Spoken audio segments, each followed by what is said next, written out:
नाग पंचमी के दिन इस व्रत को करने और व्रत कथा सुनने वालों को मनचाहे फल की प्राप्ति होती है और उनके जीवन के सारे कष्ट दूर हो जाते हैं। नाग पंचमी क्यों मनाई जाती है, इसको लेकर कई कथाएं प्रचलित हैं। ऐसे में हम आज आपको नाग पंचमी से जुड़ी हुई 2 पौराणिक कथाएं सुनाने वाले हैं। नाग पंचमी को लेकर एक कहानी ये भी प्रचलित है कि भगवान श्री कृष्ण ने यह वरदान दिया था कि जो भी जातक नाग देवता को दूध पिलाएगा उसके जीवन में कभी कष्ट नहीं होगा।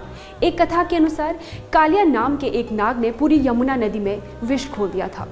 इसके बाद यमुना नदी का पानी पीने से ब्रजवासी बेहोश होने लगे। ऐसे में भगवान कृष्ण ने यमुना नदी के अंदर बैठे कालिया को बाहर निकालकर उससे युद्ध किया। युद्ध में कालिया हार गया और यमुना नदी में उसने अपना सारा विष सोख लिया।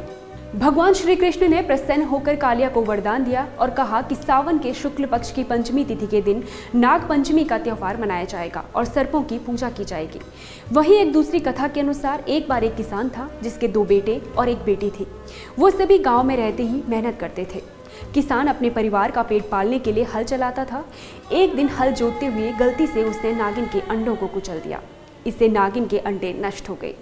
इस समय नागिन खेत में नहीं थी, लेकिन जब वो वापस आई तो उसने देखा कि उसके अंडे नष्ट हो चुके हैं। उसने बदला लेने की ठान ली। क्रोधित नागिन ने बदले की आग में किसान के दोनों बेटों को डस लिया और उनकी मौत हो गई। दोनों बेटों को डसने के बाद नागिन किसान की बेटी को भी डसना चाहती थी, लेकिन वो घर पर मौजूद नहीं थी, इसलिए वो उसे डस नहीं पाई। किसान की बेटी को डसने के इरादे से नागिन अगले दिन फिर उसके घर पहुंची। वहां किसान की बेटी ने एक कटोरी दूध नागिन के सामने रख दिया।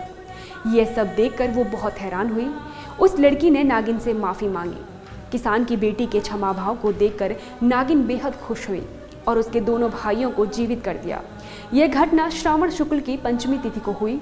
इसी कारण इस दिन नाग पंचमी मनाई जाती है। अगर आप हमें फेसबुक पर देख रहे हैं तो हमारे फेसबुक पेज को लाइक करें, यूट्यूब पर देख रहे हैं तो हमारे चैनल को ज़रूर सब्सक्राइब करें और बेल आइकन दबाना ना भूलें।